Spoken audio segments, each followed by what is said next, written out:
IPTV, la información especializada, siempre a tu alcance. Hoy vamos a tocar el tema, el valor razonable de los activos biológicos en la determinación de la base imponible del ITAM, de acuerdo al último criterio del Tribunal Fiscal. Lo vamos a conversar con Fernando Effio en un instante.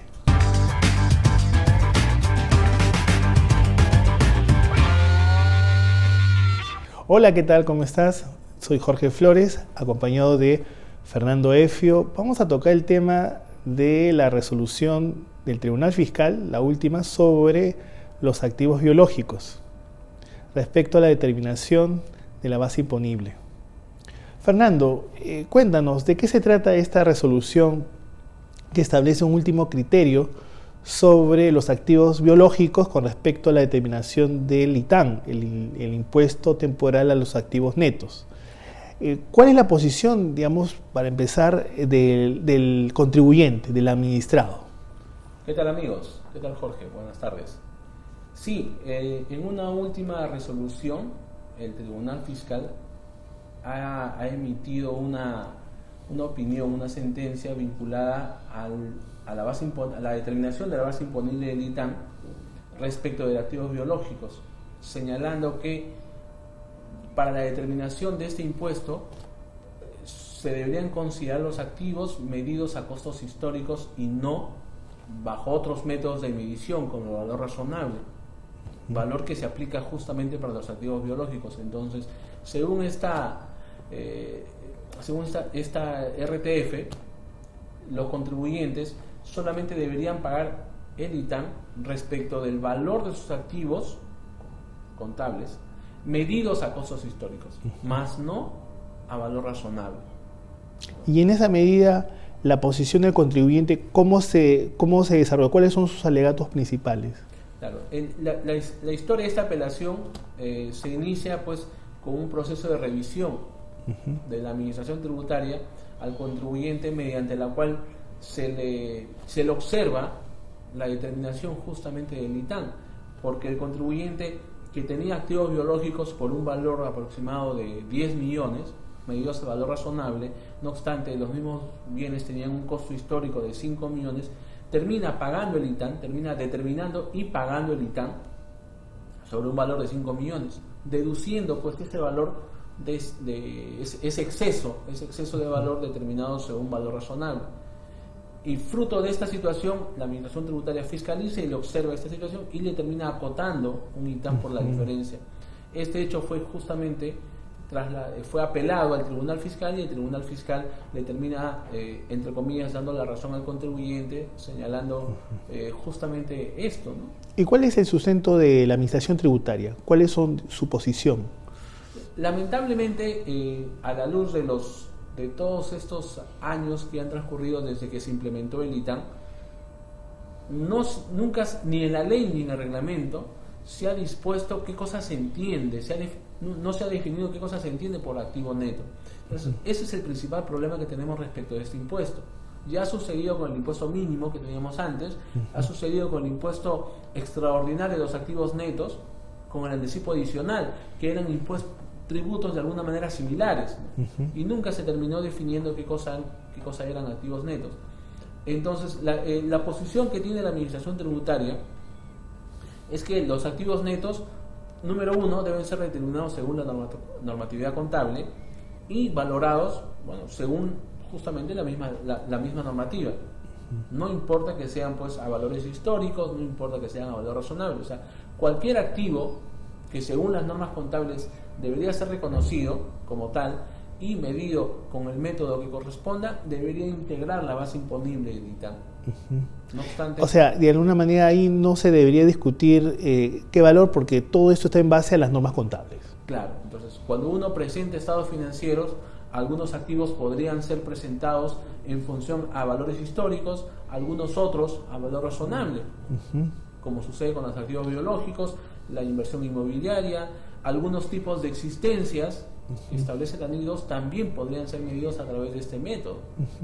¿No? Entonces, la posición aparente que tiene la administración tributaria es que, como tú dices, no importa el método que tú apliques, si es el correcto, si es el que establece la normatividad contable, ese valor debería formar parte de la base imponible del ITAM. El que específicamente se declara en la DJ anual de impuesto a la renta. Claro, punto. exactamente, ¿no? Cosa que la Administración Tributaria desde hace algunos años lo precisa en los PDTs anuales, cuando señala que los estados financieros que deben presentarse en la declaración jurada anual son aquellos, o deben ser aquellos, elaborados según las normas contables. ¿Y por qué el tribunal, y cuál es el origen, por qué el tribunal ha sacado este argumento del valor histórico, ¿no? Más allá de las normas, de la aplicación de las normas contables, ¿por qué el tribunal, de dónde viene, cuál es la fuente que el tribunal haya cogido este argumento, Fernando? Claro, buena pregunta. El fundamento que tiene el Tribunal Fiscal se inicia por un entendimiento, me parece un entendimiento equivocado, del inciso A del artículo 4 del reglamento de la ley del Del reglamento, no de la ley. No de la ley. Sino del reglamento. Del reglamento, ¿no? Hay que recordar que este artículo 4 del reglamento de la ley del ITAM establece en su encabezado que la base imponible del ITAM debería determinarse según lo establecido en la ley, ¿no? Considerándose los siguientes criterios, y establece pues algunos criterios precisando algunas cosas, ¿no?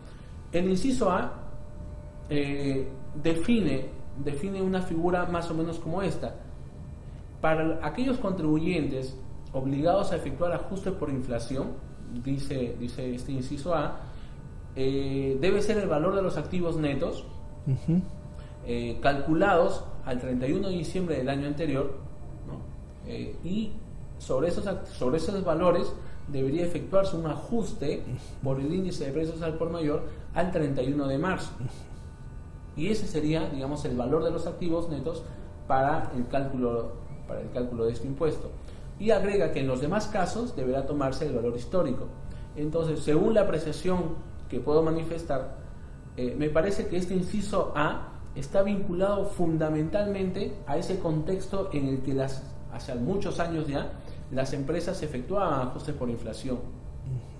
Entonces, lo que yo entendería es que cuando este inciso A en la última línea señala que en los demás casos se debería aplicar el valor histórico, se estaría refiriendo que en aquellos casos, digamos, que ocurrían en esos momentos en donde había contribuyentes que no efectuaban ajuste por inflación, por lógica tenían que tomar en cuenta como base imponible el valor sin ajuste por inflación, dígase valor histórico, de esos activos, pero no se estaría refiriendo justamente al método de medición del costo histórico, ¿no? No obstante, el Tribunal Fiscal se fundamenta en esta última línea, que espero nuestros amigos puedan verificarlo en el reglamento de la ley del ITAM, para señalar que en todos los casos, para determinar la base imponible del ITAM, deberíamos considerar el costo histórico, ¿no? Entonces, ese es el fundamento con el cual parte el Tribunal Fiscal. O sea, de alguna manera, aquellos sujetos que están obligados a hacer ajustes por inflación en ese tiempo.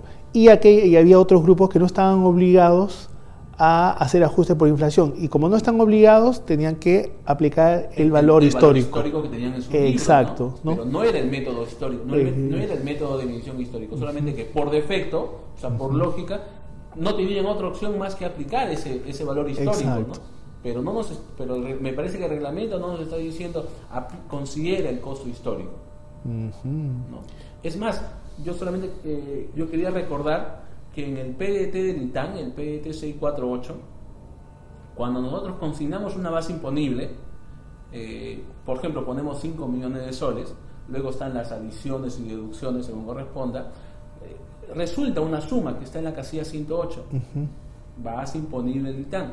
Pero adicionalmente hay otra casilla, la casilla 109, que es base imponible del ITAM ajustada, ¿no? Entonces, esta casilla, en términos generales, deberían ser igual, deberían tener montos similares, la casilla 108 con la 109.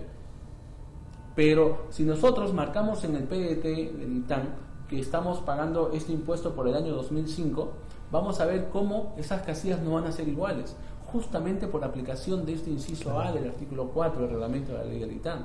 O sea, cuando hacíamos pues ajustes por inflación. Pero ahora ya no tiene sentido, pues. Entonces me parece de alguna manera que este inciso A estaría desfasado, ¿no? Ya no sería aplicable, salvo para el caso de aquellas empresas que todavía por efectos de los convenios de estabilidad tributaria, podrían estar efectuando ajustes por inflación. Pero de manera general, me parece que este inciso A ya no tendría efectos. En todo caso, esto también es una puerta abierta para aquellos que han revaluado voluntariamente sus activos, estando en un contexto, que están fuera de un contexto o un supuesto de reorganización de sociedades. Claro, evidentemente que esta resolución favorece a los contribuyentes. Ya está, aplauso y la última pregunta.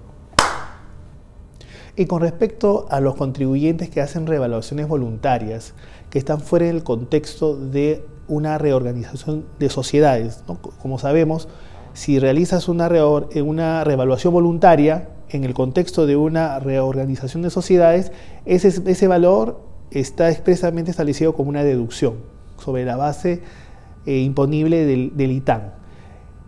En otros supuestos que no están dentro de este caso, esto sería digamos, un argumento por el cual un contribuyente podría decir, bueno, si yo he revaluado mis activos, a propósito de aplicar digamos, declarar y pagar el ITAN, yo lo voy a considerar también a valores históricos.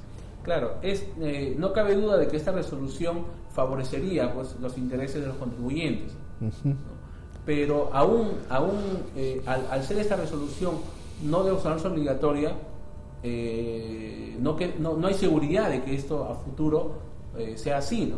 O sea, porque posteriormente el Tribunal Fiscal podría cambiar de opinión. Entonces, habría que tener mucho cuidado con la opción que tomen los contribuyentes.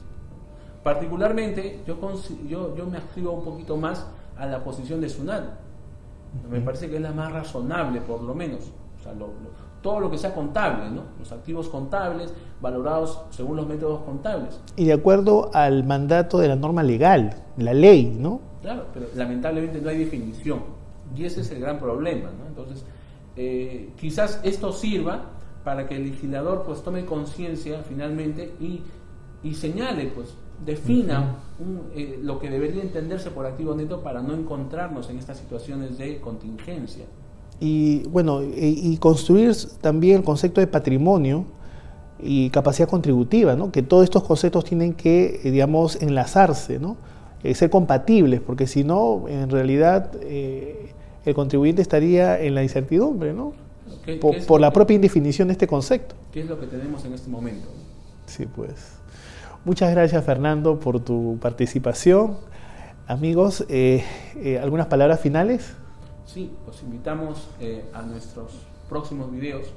Vamos a tocar diversos temas de coyuntura, conjuntamente con Jorge. Sí, y para eso necesitamos que nos hagan sus comentarios, sus opiniones las pueden colocar acá abajo. También, si te gustó, dale un gran me gusta, no olvides de suscribirte, comparte nuestros contenidos y nos vemos en otra oportunidad. IPTV, información especializada, siempre a tu alcance.